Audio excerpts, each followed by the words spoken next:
हिंदू धर्म में अंतिम संस्कार के तहत व्यक्ति के शरीर को जलाया जाता है।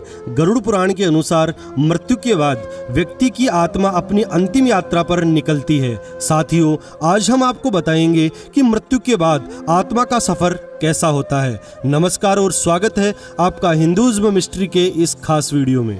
साथियों, पुराणों में उल्लेख है कि मनुष्य का शरीर नश्वर है और आत्मा अजर अमर है। इस धरती पर जिसने भी जन्म लिया है उसकी मृत्यु निश्चित है। हिंदू धर्म में मृत्यु के बाद व्यक्ति का 16वां संस्कार किया जाता है, जिसे अंतिम संस्कार कहते हैं। हिंदू धर्म में इस क्रिया के तहत व्यक्ति के शरीर को जलाया जाता है। लेकिन सवाल है कि मृत व्यक्ति की आत्मा कहाँ जाती है। गरुड़ पुराण के अनुसार मृत्यु के बाद व्यक्ति की आत्मा अपनी अंतिम यात्रा पर निकलती है, जिसमें उसे कई पड़ाव पार करने पड़ते हैं। गरुड़ पुराण के अनुसार मृत्यु के पश्चात आत्मा को बहुत लंबा सफर तय करना पड़ता है। मृत्यु के बाद आत्मा को यमलोक ले जाया जाता है, जहां उन्हें मृत्यु के देवता यमराज के समक्ष पेश होना पड़ता है। कहते हैं कि इस यात्रा में आत्मा को लगभग 86,000 योजन की दूरी तय करनी पड़ती है। जो मनुष्य अपने जीवन में धार्मिक कार्य करता है और किसी भी जीव या प्राणी को मानसिक या शारीरिक कष्ट नहीं पहुंचाता है, वह आसानी से यमलोक तक पहुंच जाता है।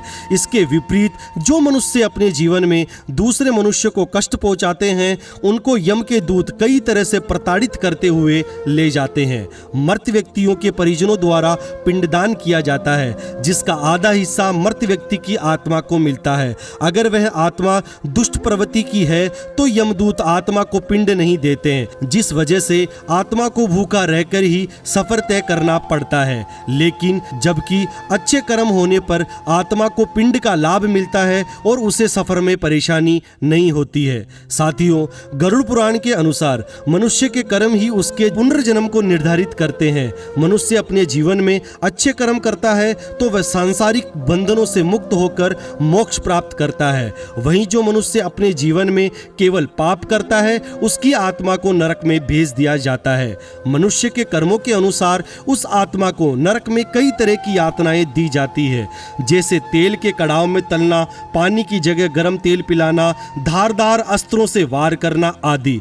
नरक में यातनाएं झेलने के बाद आत्मा को पुनर्जन्म मिलता है। पुनर्जन्म भी आत्मा के कर्मों के अनुसार ही होते हैं। पौराणिक शास्त्रों के अनुसार अधिकतर मौकों पर जल्दी ही दूसरा शरीर मिल जाता है, फिर वह शरीर मनुष्य का हो या अन्य किसी प्राणी का।